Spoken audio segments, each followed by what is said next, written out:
सभी दोस्तों को मेरा नमस्कार। मेरा आज का विषय अरावली पर्वतमाला पर है। अरावली पर्वतमाला जो दिल्ली, हरियाणा, राजस्थान और गुजरात तक फैली हुई है। इसकी कुल लंबाई 692 किलोमीटर है, जिसका अधिकतर भाग लगभग 80% हिस्सा राजस्थान में है, लगभग 560 किलोमीटर है। इस पर्वतमाला की सबसे ऊंची चोटी गुरु शिखर है, जो 1722 मीटर ऊंची है।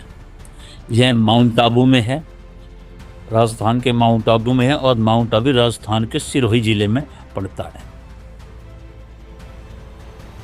अब हम आते हैं अब ये सरकार और सुप्रीम कोर्ट के विषय में। अब सरकार ने इसके लिए एक SIT गठित की और उस SIT में सचिव वगैरह को दिया गया, जबकि सचिव वगैरह को इसके विषय में कोई ज्ञान नहीं होता। तो इसके लिए जो पर्यावरणविद हैं, पर्यावरण विशेषज्ञ हैं, उनका सहारा लेना चाहिए था कि उनको सब कुछ पता होता है। एनवायरनमेंट के बारे में, पर्यावरण के विषय में उन्हें सब कुछ पता होता है, उनकी सलाह लेनी चाहिए थी। लेकिन इसको सुप्रीम कोर्ट में गया। सुप्रीम कोर्ट में भी बिना सोचे समझे उनको जो है ना, उनकी सुप्रीम कोर्ट में भी SIT ने जो कुछ अपने प्रमाण रखे उनको मान्यता दे दी। उन्होंने भी उसको क्लेरिफाई कर दिया। ऐसा लगता है कि सुप्रीम कोर्ट को सरकार चला रही है और सरकार को उनके दोस्त चला रहे हैं, और उनके अपने दोस्त के कहने पर सरकार कुछ भी करने के लिए तैयार रहती है। अब हम सुप्रीम कोर्ट की बात आते हैं कि सुप्रीम कोर्ट के अनुसार 100 मीटर से ऊंचे का जो हिस्सा है वो लगभग 10% है।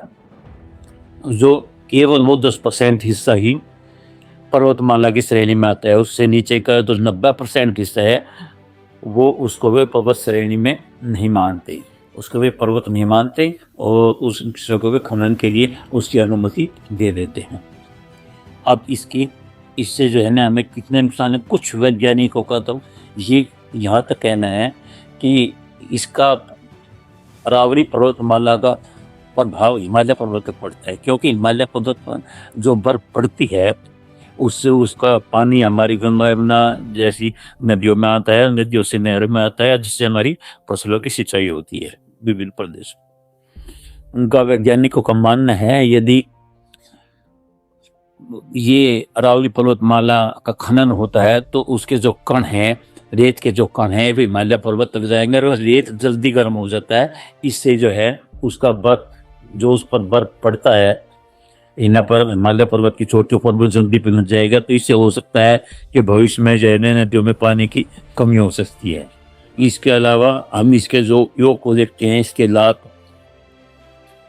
और इसके अरावली पर्वत के न होने से जो यहाँ का दिल्ली के लगता जो क्षेत्र है वो और दिल्ली भी रेगिस्तान में बदल जाएंगे।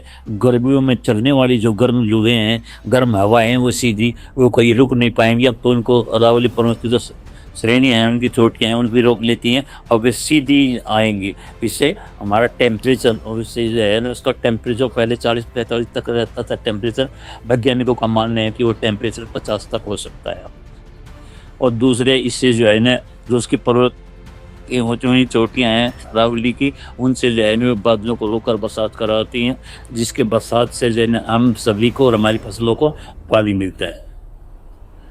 अगर इसका खनन होगा तो इसके दुष्परिणाम होंगे। इससे जो है ना जब बारिश होती है तो हम सबको पानी तो मिलता ही है, इसके अलावा वहाँ पर हरियाली बनी रहती है। और जैसे राजस्थान में तो लोग जो है ना चूल्हे की रोटी खाना पसंद करते हैं, इसलिए वहाँ से उन्हें पशुओं के लिए चारा मिलता है और जलाने के लिए लकड़ी भी वहाँ से मिलती है। अब इसके लिए जो सुप्रीम कोर्ट के वकील हैं वो भी इसके लिए, उनका भी कहना है कि आप जो है ना सड़कों पर जनता को, जो भी इससे पीड़ित हैं, कि जनता जो है ना इसके लिए, इसकी संरक्षण के लिए, इसकी सुरक्षा के लिए सड़कों पर अपना आंदोलन करे और हम कोर्ट में इसके लिए लड़ेंगे। इन सब बातों को देखते हुए सुप्रीम कोर्ट ने भी अब इस पर जो है ना पुनर्विचार करने को कहा है। देखते हैं क्या होता है। वंदे मातरम।